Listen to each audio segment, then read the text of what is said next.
Hello again, it's Lock Noob, and in front of us is a very special lock. I mean, you can tell just by looking at that key that there is a whole lot of lock going on inside this Euro cylinder here.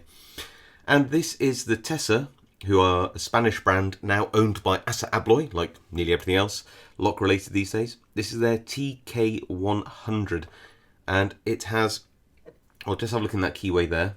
You can probably see all sorts of things going on. Let me just get a pick. So we have, at the top here, we have a row of active key control pins.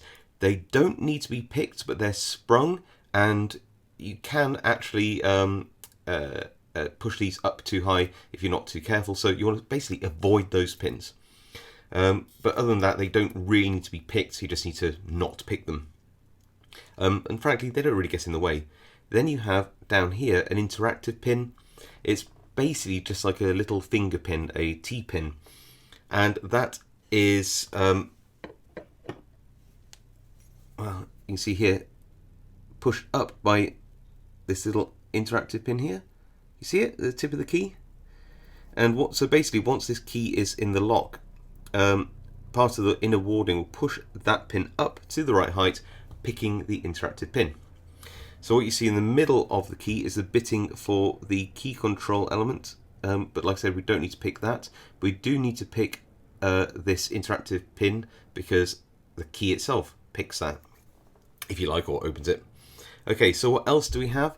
Well, we've got two other rows of bitting. So this is really the underside, but we can have a look at the top. So you can see the bitting on this side here and this side here, which is 10 pins. And that corresponds to the two rows of pins down here and here.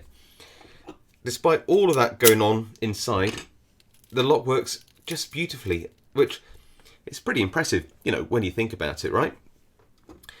Okay, so what else to say about this? This was actually sent to me by my good friend Talon, who is, well, not only is he a good friend and a fellow picker, but he is an astounding picking talent. If you've not seen his channel, please do go check it out. You can't be disappointed if you like, well, locks and lock picking. I mean, he is the master.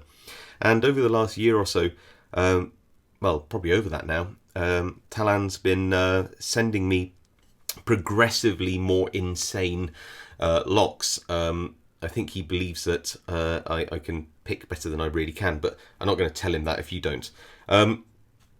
But you know, it's good because it's really pushing me to try out these much harder locks. Now, in terms of gutting this, what I will do is, because you don't need to pick these pins, and it's going to be a massive pain to part disassemble this side and then this side, then use segmented followers to push out the core. I'm just going to release the bottom 10 pins here, the things which you more or less actually pick. The only pin which I won't be disassembling here is this interactive pin, but you'll know when I pick it because it's actually, you have to pick one side first, then the interactive pin, then the other side. You'll hear it click and you'll see a core movement when I pick it. But the interesting pins are all inside here, and that's what we will look at later.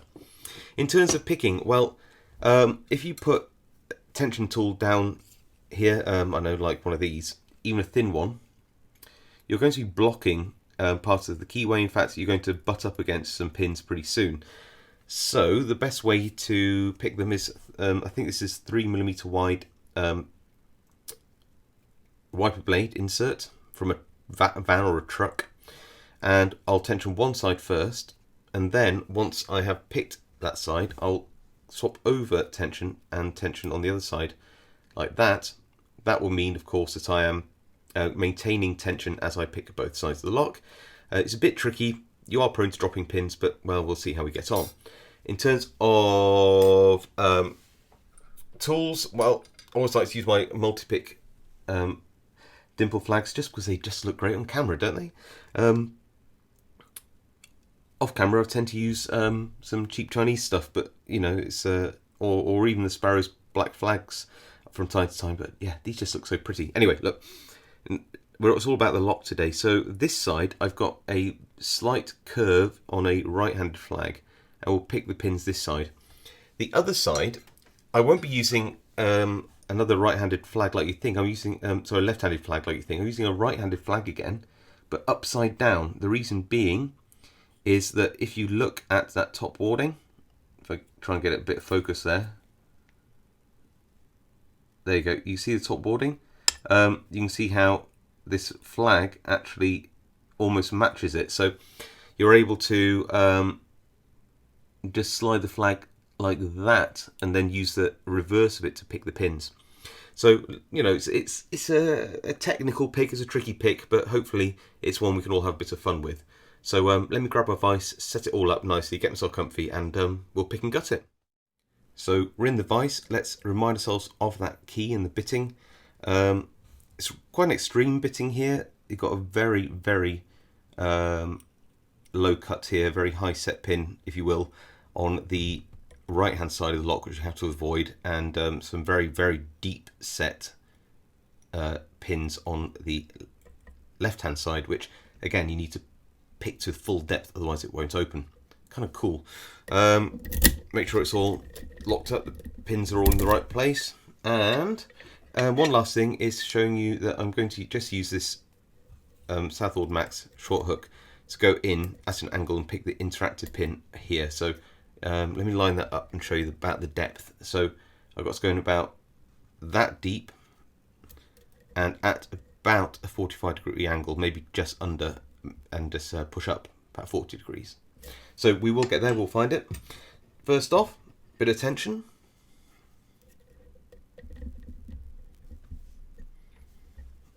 Quite firm, and yeah, let's have a go at picking it. Okay, so nothing on 1 and 2, nothing on 3 yet.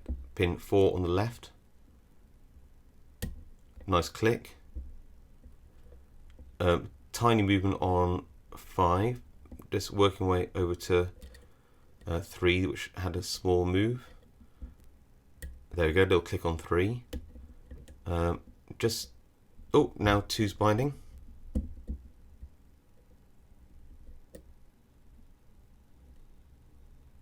Little click there. And just going to go along the tops of each pin in turn. Oh, I touched something and I got moved even further. So something wasn't fully set. So that's pin 1, pin 2, pin 3, pin 4, pin 5.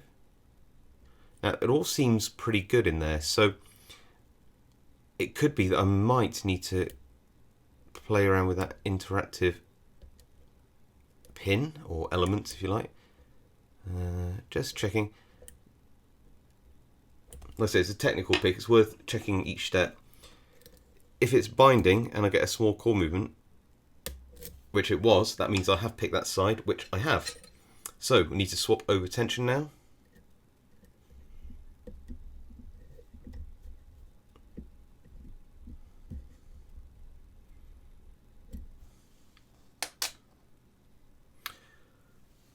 In fact, my other tension tool is a little bit longer, so I don't know if I can just temporarily, that's it, keep the tension on and swap over. I'm just worried about the whole thing slipping, which would be a massive shame. That's much nicer. Okay, now we need to find my smaller flag now and go in gently on the other side. So nothing on 1 and 2, pin 3, just wiggle past it, pull back a bit, trying to get good pin placement. There we go, pin 4 now, little movement there, pin 5,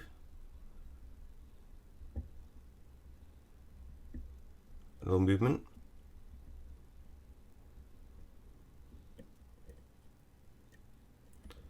nothing on, so oh, that's 3, 4 and 5.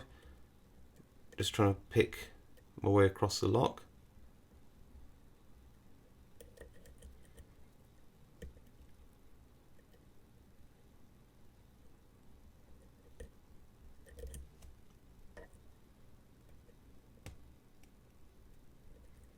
So nothing on pin. Oh, might swap over to a slightly deeper flag. Let's see if I can. There you go. Nothing on 1, 2, 3, 4. Ah, 5 there.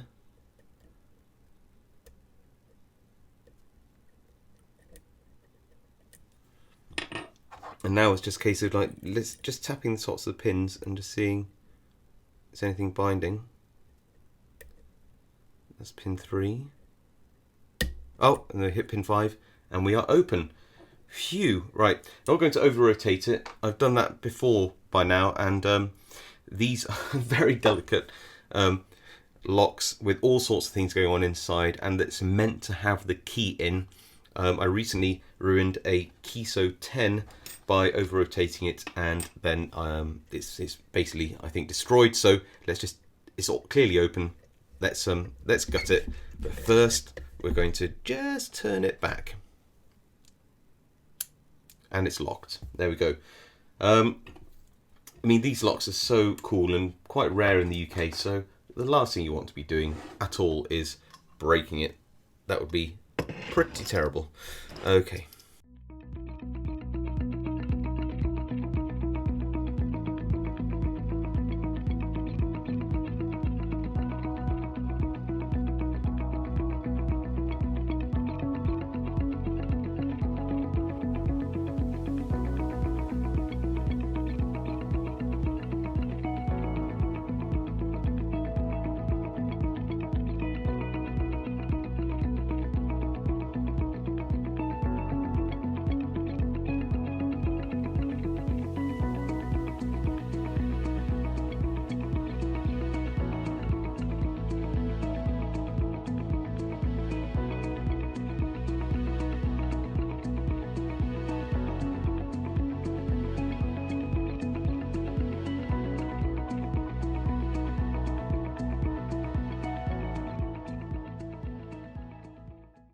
All right, here we are. So, oh, the lock just slid off.